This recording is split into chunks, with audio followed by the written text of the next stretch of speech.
Videos देखने के लिए हमारे चैनल उर्दू इन्फो कॉर्नर को सब्सक्राइब करें। हमारे चैनल को सब्सक्राइब करने के लिए वीडियो के नीचे दिए गए रेड कलर के बटन को क्लिक करें और इसके साथ बने हुए बेल आइकन को भी क्लिक करें। इस पर क्लिक करने से आपको हमारी हर नई आने वाली वीडियो की अपडेट मिलेगी और आप हमारी वीडियोस देख सकेंगे। Thanks for watching video. Thanks for joining friends. आज का हमारा टॉपिक है इंसानी क्लोनिंग का मुस्तकबिल, यानी ह्यूमन हिस्ट्री में क्लोनिंग का क्या मुस्तकबिल होने वाला है। रिसेंट न्यूज़ में ये भी है कि चाइना में मोंकी की क्लोनिंग की गई है, ठीक है, और ये कह रहे हैं कि ये मोंकी क्लोनिंग जो है वो आने वाली ह्यूमन क्लोनिंग के लिए एक तरक्की का बायस बन सकती है। तो फ्रेंड्स, आज का टॉपिक स्टार्ट करते हैं, इंसानी क्लोनिंग का मुस्तकबिल। क्लोनिंग के ज़रिए भेड़ की पैदाइश और इसके बाद इंसान की क्लोनिंग की कोशिशों और इसके मुतवक्का नताइज की रोशनी में साइंसदान और इमरानियात के माहिरीन एक दोराहे पर खड़े हैं। सोच रहे हैं कि अगर हमने क्लोनिंग के मुस्तकबिल को नज़रअंदाज कर दिया तो इंसानियत और इसकी भलाई के इम्कानात से सिर्फ नज़र करने पर मुस्तकबिल शायद इनको माफ़ ना करे, और अगर इस पुरखतर राह पर कदम आगे बढ़ाएंगे तो इसके अमल और रद्द-ए-अमल से जो सूरत पैदा होने के इम्कानात हैं, उनके असरात का अभी पूरी तरह अंदाज़ा नहीं हो सका। अब तक के तजुर्बात के नताइज से यही नतीजा अखज़ किया जा सकता है कि क्लोनिंग के ज़रिए वजूद में आने वाले जिसाम अपने असल की हूबहू नकल होंगे, मुशाबत जिस्मानी और जनियाती होंगी, यानी जेनेटिकली और फिजिकली सेम होंगे।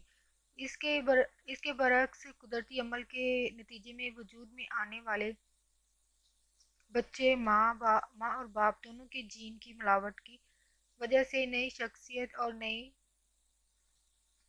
जिस्म के मालिक होते हैं। ऐसे बच्चों के बारे में हतमी तौर पर यह नहीं कहा जा सकता कि वालिदैन में से किसके जीन्स हावी होंगे और किसकी विरासत ज़्यादा असरअंदाज होगी। जब कोई इंसान पैदा होता है उस वक्त उसका जहन बिल्कुल कोरे कागज़ की मानिंद होता है। इंसानी दिमाग की साख कुछ गोभी के फूल जैसी होती है। जब बच्चा पैदा होता है तो इसके दिमाग के कुछ हिस्सों में रेशा रेसा यानी दिलो दिमाग, निज़ामे हज़म, गुर्दे, जिगर वगैरह के काम और हवासे खमसा, जिसमें छूना, सूंघना, देखना, चखना शामिल है, कुदरत की जानिब से इसमें होते हैं। जबकि दिमाग का पेशतर हिस्सा जो है वो बिल्कुल सादा कागज़ की तरह होता है। पैदाइश के फ़ौरन बाद से बच्चे का दिमाग अपने हवासे खमसा की मदद से, यानी छूने, देखने, सूंघने और छूने से मालूमात या डाटा इकट्ठा करना शुरू कर देता है। हम समझते हैं कि नौज़ायदा बच्चा नासमझ होता है, लिहाजा उसकी मौजूदगी में कुछ करने या कहने में कोई जायका नहीं, मगर हकीकत ये है कि बच्चे के हवासे खमसा बहुत तेज़ होते हैं। वो बहुत वो सब कुछ जो बच्चे के अतराफ में होता रहता है उसकी सारी तफसील उसके दिमाग में महफूज होती रहती है। इन्हें मालूमाती बुनियादों डेटाबेस पर इंसान की ज़ुबान, इसकी आदतें, इसका किरदार, इसकी फ़नी सलाहियतों की अमारत अमीर होती है। ग़ालिबन यही वजह है कि हमारे मज़हब के बुज़ुर्गों ने ताकीद की है कि पालने में झूलने वाले बच्चे नासमझ तो होते हैं, मगर इनके सामने जो कुछ हो रहा होता है वो सब दिमाग में महफूज होता है। लिहाजा बच्चों के सामने बदकलामी से बाज रहो, इसलिए कि उसकी वजह से उसकी शख्सियत में नामनासिब बातें और दर आएंगी। अगर बच्चों के सामने माँ बाप झूठ बोलेंगे तो बच्चा झूठ बोलने लगेगा। इसका मतलब ये हुआ कि जीनियाती खसूसियात से कित्ता नज़र जिनसे इंसान का जिस्म और उसकी ज़ाहिरी साख्त वजूद में आती है। अगर दो हम शक्ल जुड़वा अलग अलग परवान चढ़े तो उनके जहन और उनकी शख्सियत अलग अलग होंगी।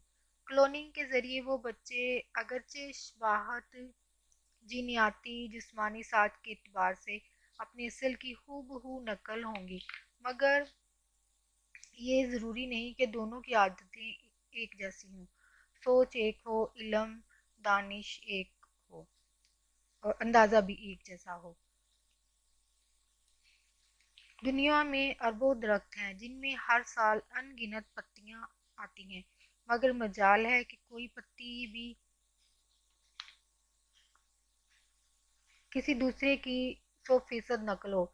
इतने इंसान पैदा हो चुके हैं, शक्ल सूरत शबाहत दानिश तो एक तरफ, सिर्फ इनके अंगूठे के छोटे से रकबे में बनी हुई लकीरें आज तक किसी से बिल्कुल मुशाबा नहीं पाई गई हैं, लेकिन नहीं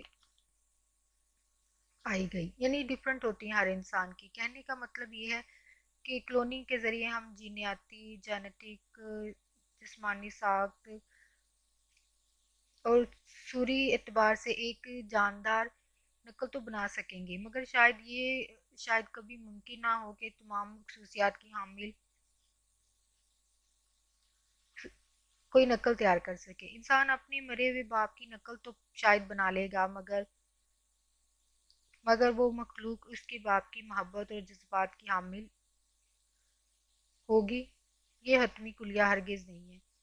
इसलिए कि साइंस आज तक अपनी पिछली कुलियों को नए से जुटलाती रही है, लिहाजा ये भी शायद मुमकिन हो कि इंसान के दिमाग के मुकम्मल ना होने से कबल उसमें महफूज इतला और तफसीलात डेटाबेस को कंप्यूटर की डिस्क और फिर किसी दिमाग में मुंतकिल किया जा सकेगा।